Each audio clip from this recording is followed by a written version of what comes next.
ಸಿದ್ದರಾಮಯ್ಯ ಆರೋಗ್ಯ ಮಾರ್ಗ ಒಂದು ರಸ್ತೆಗೆ ಎತ್ತಿಡೋ ವಿಚಾರನ ದೊಡ್ಡ ಚರ್ಚೆ ಆಗಿದೆ. ಯಾರಿಗೂ ನೀವು ಇಲ್ಲಿವರೆಗೂ ರಸ್ತೆ ಇಡಿ ಅಂತ ನಾನು ಇವತ್ತಿನವರಿಗೆ ಹೇಳೇ ಇಲ್ಲ.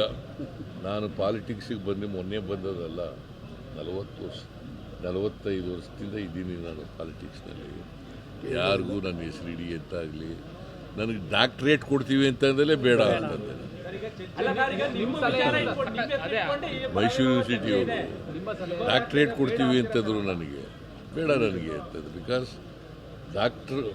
ಡಾಕ್ಟ್ರೇಟ್ ತಗೊಳ್ಳೋ ಅಂತ ಯೋಗ್ಯತೆ ನನಗಿಲ್ಲ ಅಂತ.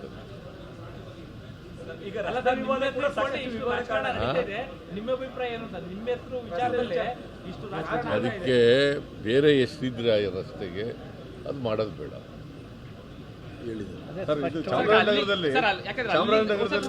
ಆ ರಸ್ತೆಗೆ ಅಲ್ಲಿಂದ ದೇವಸ್ಥಾನದಿಂದ ರಾಯಲ್ ಹಿಲ್ ಸರ್ಕಲ್ಗೂ ಯಾವುದೇ ರೀತಿಯಾದ ಹೆಸರಿಲ್ಲ ಸರ್. ಆ ರಸ್ತೆಗೆ ಹೆಸರಿಡಬೇಕು ಅಂತಿದ್ದಾರೆ. ನನಗೇನು ಗೊತ್ತೂ ಇಲ್ಲ, ನಾನು ಕೇಳೂ ಇಲ್ಲ, ಯಾರೂ ನನ್ನ ಜೊತೆ ಮಾತಾಡೂ ಇಲ್ಲ, ನಾನು ಎಲ್ಲೂ ಚರ್ಚೆನೂ ಮಾಡಿಲ್ಲ.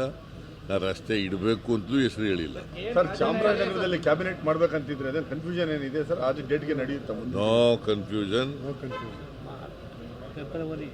ಫೆಬ್ರವರಿ 15ನೇ ತಾರೀಕು ನಡೀತದೆ. ಎಲ್ಲ ಕಡೆ ಮಾಡ್ತಾ ಇದೀವಿ. ಏನ್ ಸ್ಪೆಷಲ್ ಅಂದ್ರೆ ಏನಯ್ಯ? ಈ ಭಾಗದ ಸಮಸ್ಯೆಗಳಿಗೆ ಪರಿಹಾರ ಕೊಡ್ತಕ್ಕಂಥ ಪ್ರಯತ್ನ